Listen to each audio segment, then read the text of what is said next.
କାଦୁଅ ଅଛି, କାମ ହେଇପାରୁନି, ଆପଣଙ୍କର ନାଁ ଦିଅନ୍ତୁ ଏବଂ ସେ କାମ ହେଇଯିବ। ଯାହା ନାଁ ଦେବେ ତାଙ୍କୁ ସେ କାମ ଭିତରେ କାମ କରିଦେବେ।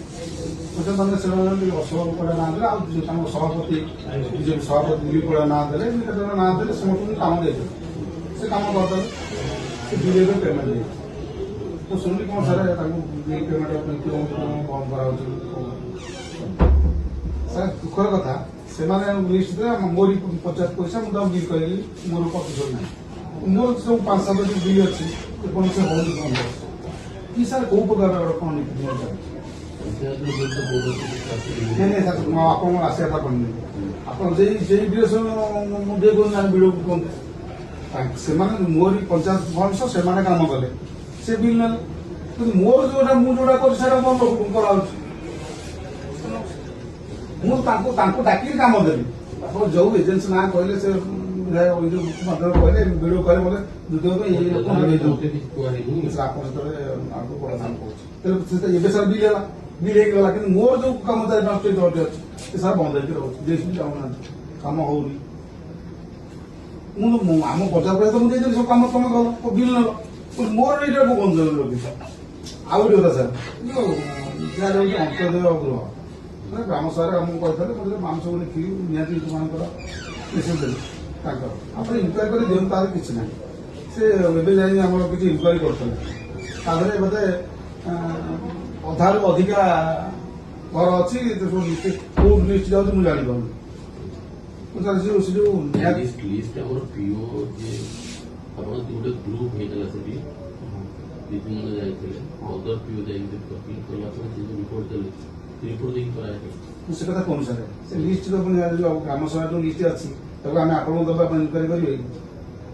ମୁଁ ସେ କଥା କହୁନି ସାର୍, ଏଇଟା ଇନକ୍ୱାରି କରନ୍ତୁ ଏବଂ ତାକୁ ରେଜିଷ୍ଟ୍ରେସନ କରନ୍ତୁ। ଯଦି ଆପଣଙ୍କ ପାଖରେ ଅଛି ଇଏ କଣ, ଏଇ ଯୋଉ ସାର୍ 15 କୋଟି 33 ଯାଇଥିଲା, ମୁଁ ଜାଣିପାରେ ଲିଷ୍ଟ କୋଉଠି ଅଛି ମୁଁ ଜାଣିନି।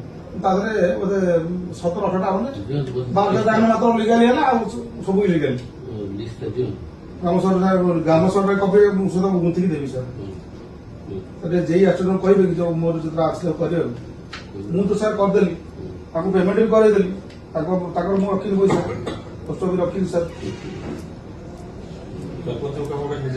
ମୁଁ ଯୋଉଟା କାମ ବନ୍ଦ କରି ରଖା ହଉଛି ସାର୍। ଗୋଟେ ପ୍ରଧାନମନ୍ତ୍ରୀ ଆଦର୍ଶ କହୁଛନ୍ତି ଫାଇଲ ଲୋକ କହୁଛନ୍ତି, ସେ ଫାଇଲ ଗୋଟେ ରୋଡରେ 5 ଲକ୍ଷ ଟଙ୍କା ଯାଇଛି, ସେ ବିଲ୍ 3 ଲକ୍ଷ ଟଙ୍କା ହେଇଛି, 2 ଲକ୍ଷ ଟଙ୍କା ବଳି ପଡିଛି।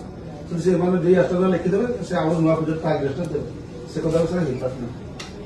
2 ଲକ୍ଷ ଟଙ୍କା ସାର୍ ବଳିଲା, ତା ଆଗରେଷ୍ଟ ଆଉ ଗୋଟେ ଜିତେଲେ ସେଟା ପାସ୍ ହେଇଯିବ, କାମ ବି ହେଇଯିବ। ସେ ପଇସା ରିଜେକ୍ଟ ହେବ ସାର୍।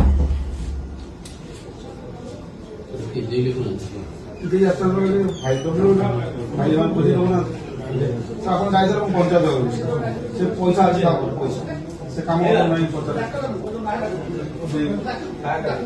ଆପଣ ଯିଏ ବସିଥିଲେ, ଆପଣ କହିଲେ ଲାଟ୍ରିନ୍ କାହିଁ ଅବସ୍ଥାରେ ଅଛି, ପଇସା ଆପଣ ଯିଏ ବସିକି ଆସିଲେ, ସେ ପଇସା ଅଛି ସାର୍ ଉପରେ। ମୁଁ ସାର୍ ପଇସା ଅଛି କିନ୍ତୁ କାମ ହଉନି, ମତେ ଭିଡ଼ିଓ ନକଲେ ମୁଁ କେମିତି କାମ କରିବି? ତାର ପଞ୍ଚାୟତ କାମଟା ସାର୍ ନିଜ ଘରଟା କିଏ କରିବ, କ'ଣ ଫାଇନାଲ କରିବ? ଯାହା ନା କହିଲେ କରନ୍ତୁ, କିଛି ମୋର ଅପସନ୍ ନାହିଁ। କାମଟା ଗୋଟେ ସଠିକ ଢଙ୍ଗରେ କରିବା ଦରକାର। ପଇସା 2024 ମସିହାରୁ ପଡିକି ରହିଛି, କାମ ହେଇପାରୁନି। କ'ଣ କରାଯିବ? ଲକ୍ଷ ଲକ୍ଷ ଟଙ୍କା ପଞ୍ଚାୟତରେ ପଇସା ପଡିକି ରହିଛି, ସେଟା କ'ଣ କାମ ହେଇପାରୁନି। ଯୋଉଠି କାମ ହଉଛି ସେଟା ବିଲ୍ ପଡିକି ରହୁଛି 6 ମାସ ଲେଖା। ଏଇଟା କ'ଣ ଡେଭଲପମେଣ୍ଟ? ତମର କାମ ଯିଏ କର, ଆମର ମନ ଦୁଃଖ ନାହିଁ। ଆମ ପଞ୍ଚାୟତରେ ଆମକୁ ଡେଭଲପମେଣ୍ଟ ଦରକାର। ଯେତିକ ସବୁ ପଞ୍ଚାୟତ ଫଣ୍ଡ ସବୁ ସମୟ ନାହିଁ, ସରିଯିବ କାମ ଗୁଡା। ଆପଣ ପଞ୍ଚାୟତ ପଇସା କହିକି କାମ କରେଇ ଦଉନାହାନ୍ତି, କରିବି ସେ କଥା କରେଇଦେଲେ ଯିଏ କଣ କିଛି ନାହିଁ, କାମ କିନ୍ତୁ ହେଇଯାଉଛି। ଆମର ଗୋଟେ କଲ୍ୟାଣ ମଣ୍ଡଳ ବିଲ୍ ପାଇଁ ବୋଧେ ମୁଁ ଆସିଥିଲି 29 ତାରିଖ ଦିନ। ମୋବାଇଲ କଣ ଅଫିସ ନା ଏଟା କଣ ହେଇପାରିବ? ପବ୍ଲିକ କରିପାରିବେ, ପବ୍ଲିକ କରିପାରିବେ, ମୋବାଇଲ